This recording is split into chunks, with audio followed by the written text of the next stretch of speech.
انہی بتوں کو خدا مان کر سجدے شروع کر دیے۔ اب اس میں آج کے مسلمانوں کے لیے بھی انتہائی اہم سبق ہے جو ہمیں یہ بتاتا ہے کہ ہر شرک کی ابتدا حد سے زیادہ تعظیم سے شروع ہوتی ہے۔ اللہ تعالیٰ کے سفارشی ہونا یا پھر اللہ کے زیادہ قریب ہونے کا عقیدہ بت پرستی کی طرف پہلا قدم ہے۔ دوستو السلام علیکم، آج کی ویڈیو بہت اچھی ہے، آخر تک لازمی دیکھو۔ ویڈیو ہے ریڈائر کی مدد سے حضرت نوح علیہ السلام کی کشتی کی نیچی زمین میں جاننے کی کوشش کی گئی، پھر جو ملا اسے دیکھ کر ہوش اڑ گئے سب کے۔ تو دوستو چلو چلتے ہیں ویڈیو کی طرف۔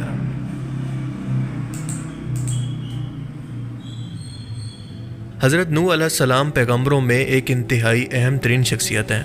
انہیں آدم ثانی بھی کہا جاتا ہے کیونکہ ان کی قوم پر زلزلوں اور شدید بارش کے بعد سمندری طوفان جیسی قدرتی آفت نے زمین پر زندگی کے وجود کو مکمل ختم کر دیا، اور ایک بار پھر سے ان کے تینوں بیٹوں حام، سام اور یافس کی نسل سے آج دنیا کا ہر ایک انسان موجود ہے۔ حام کی نسل پورے افریقہ میں پھیلی، جبکہ سام کی نسل پورے عرب اور مڈل ایسٹ کے اندر، جبکہ یافس کی نسل سے یورپ یعنی یونانی، رومی، ترکی، چینی، روسی، ہندی، آریائی نسلیں، اس کے علاوہ سکھ، تاتاری، منگول، یہ سب نسلیں آگے بڑھی۔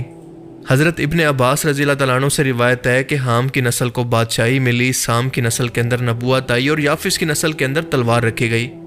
حضرت نوح علیہ السلام کی قوم وہ تاریخ کی پہلی قوم تھی جس نے شرک کا آغاز کیا، ورنہ اس سے پہلے صرف کفر اور ایمان یعنی صرف دو عقیدے دنیا کے اندر موجود تھے۔ اور اس شرک کا آغاز ایسے ہوا کہ ان لوگوں نے اپنے درمیان رہنے والے نیک لوگوں کی موت کے بعد تعظیم کے طور پر ان کی مورتیاں بنا کر عقیدت کے طور پر اپنے گھروں کے اندر رکھنا شروع کر دی۔ مگر اس کے بعد ہوا کچھ یوں کہ ان کی آنے والی ہر نسل نے ان کو پہلے تو اللہ تک اپنی بات پہنچانے کا وسیلہ، اور اس سے اگلی نسل نے ان کو پوجنا اور پھر اس کی عبادت بھی شروع کر دی۔ انہی بتوں کو خدا مان کر سجدے شروع کر دیے۔ اب اس میں آج کے مسلمانوں کے لیے بھی انتہائی اہم سبق ہے جو ہمیں یہ بتاتا ہے کہ ہر شرک کی ابتدا حد سے زیادہ تعظیم سے شروع ہوتی ہے۔ اللہ تعالیٰ کے سفارشی ہونا یا پھر اللہ کے زیادہ قریب ہونے کا عقیدہ بت پرستی کی طرف پہلا قدم ہے، اور یہ کہ ہر بدعت کا انجام بالآخر کفر اور شرک پر ہی ختم ہوتا ہے۔ قرآن کریم کے اندر ان 5 بتوں کے نام بھی ذکر ہوتے ہیں، کیونکہ اللہ فرماتا ہے کہ وہ کہنے لگے اپنے معبودوں کو نہ چھوڑنا، نہ ہی ود، سوا، یاغوث، یعوق اور نصر کو نہ چھوڑنا۔ حضرت نوح علیہ السلام نے اس قوم کو 950 سال تک تبلیغ کی، اللہ کے دین کی طرف بلاتے رہے، لیکن یہ لوگ اتنے مغرور اور متکبر ہو چکے تھے کہ جب بھی آپ ان کو تبلیغ کرتے تو یہ اپنی انگلیاں کانوں میں لے لیتے، اونچی اونچی آوازیں کستے اور آپ کا مذاق اڑاتے۔ آخرکار 950 سال کے لمبے انتظار کے بعد نوح علیہ السلام نے اپنی قوم سے نا امید ہو کر ان کو بد دعا دی کہ اے اللہ، ان ظالموں اور کافروں میں سے کسی ایک کو بھی زندہ نہ بخشنا، ان پر اپنا عذاب نازل فرما۔ اور اللہ نے اس قوم پر عذاب بھیجنے کا فیصلہ کیا، لیکن اس سے پہلے اللہ کی بتائی گئی نشانی کے مطابق نوح علیہ السلام کو ایک بڑی کشتی لکڑی اور کیلوں سے بنانے کا حکم دیا گیا۔ یہ بڑی کشتی بناتے ہوئے بھی ان لوگوں نے اس کشتی کا مذاق اڑایا اور نوح علیہ السلام کو کہنے لگے کہ کیا تم اس کشتی کو خشکی پر چلاؤ گے، کیونکہ آس پاس تو کہیں پر پانی موجود نہیں ہے۔ اور بالآخر اس قوم پر عذاب آنے سے ایک دن پہلے تندور سے پانی ابلنے لگا۔ جب ایسا ہوا تو حضرت نوح علیہ السلام نے اس وقت زمین پر موجود ہر ایک جانور کے جوڑے یعنی نر اور مادہ کو اور اپنے چند ماننے والوں کو اور اپنی فیملی کے لوگوں کو ساتھ لیا اور اس کشتی پر سوار ہو گئے۔ باقی نوح علیہ السلام کے گھر والے، جن کے اندر ان کی بیوی اور ان کا ایک بیٹا بھی شامل تھا، کافروں کے اندر شامل ہو گئے اور اس طوفان کے اندر غرق ہو گئے۔ قرآن پاک کے مطابق یہ عذاب اتنا شدید تھا کہ پہاڑوں جتنی اونچی لہریں اٹھی جس نے ہر چیز کو ڈبو دیا۔ 40 دن تک طوفانی بارشیں ہونے کے بعد تقریباً 5 سے 6 مہینے تک یہ کشتی پانی پر تیرنے کے بعد قرآن کے مطابق جودی پہاڑ پر جا کر ٹھہر گئی، جو کہ اس وقت بھی ترکی کے اندر موجود ہے۔ آپ کو بتاتا چلوں کہ یہ آج سے تقریباً 5000 سال پہلے کا زمانہ ہے جب یہ کشتی ایک جودی پہاڑ پر آ کر برف کے اندر دبی رہی۔ قرآن پاک اس نقشے کو یوں بیان کرتا ہے کہ اس سے کہا گیا کہ اے زمین اپنا پانی نگل لے اور اے آسمان تھم جا، اور پانی خشک کر دیا گیا اور کام پورا ہو گیا اور کشتی جودی پہاڑ پر جا کر ٹھہر گئی۔ سورہ ہود آیت 44۔ قرآن پاک میں بیان کردہ جودی پہاڑ ترکی کے سب سے بڑے پہاڑ ماؤنٹ آرات سے تقریباً 350 کلومیٹر دور جنوب مشرقی صوبے سرناک کے قریب واقع ہے۔ یہ علاقہ ترکی کے اندر عراق اور شام کی سرحدوں کے قریب موجود ہے، جس کی اونچائی تقریباً 2100 سے 2200 میٹر کے درمیان ہے۔ جبکہ بائبل کے مطابق یہ کشتی ماؤنٹ آرات کے پہاڑی سلسلے پر جا کر رکی، جو کہ مشرقی ایگرائی صوبے کے قریب موجود ہے۔ یہ تقریباً 5137 میٹر یا پھر 16854 فٹ اونچا پہاڑ ہے، اور اس کی سرحدیں آرمینیا اور ایران کے قریب ہیں۔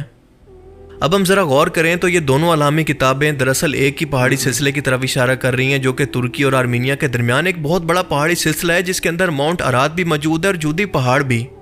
کیونکہ آج بھی ہسٹورین اور اسلامک ریسرچرز کا یہ ماننا ہے کہ ماؤنٹ ارات اور جودی پہاڑ یہ دونوں آج سے کئی سو سال پہلے تک ایک ہی پہاڑی سلسلہ مانے جاتے تھے، لیکن بعد میں جیسے جیسے پہاڑوں کی کھوج ہوئی تو ان کو پہچاننے کے لیے ان کے الگ الگ نام رکھ دیے گئے۔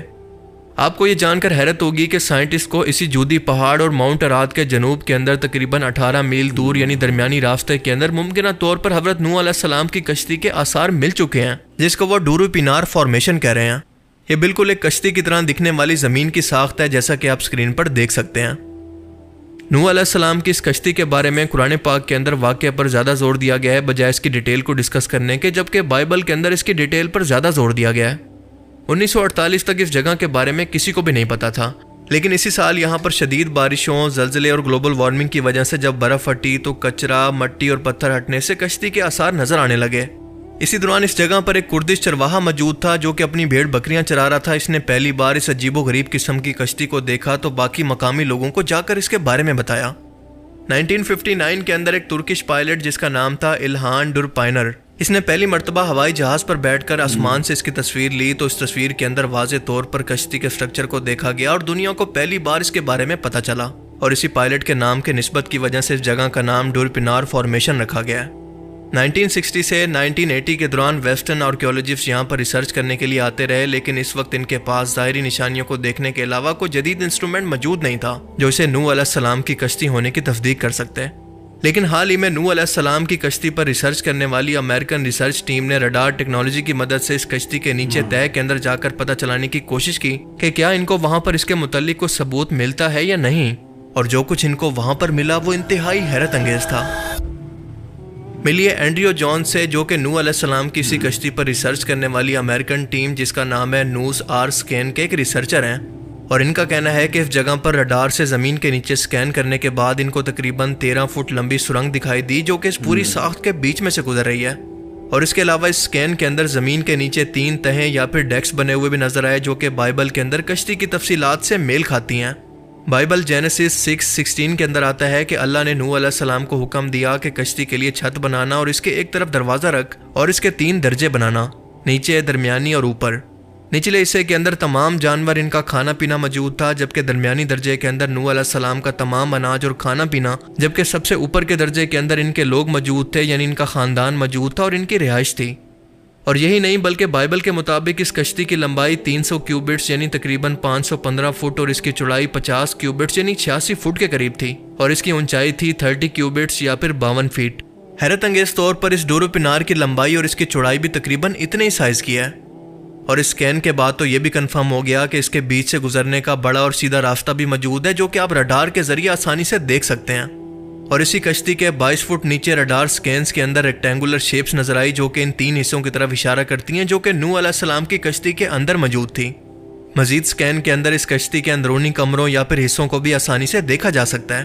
Standing here actually where the 2019 GPR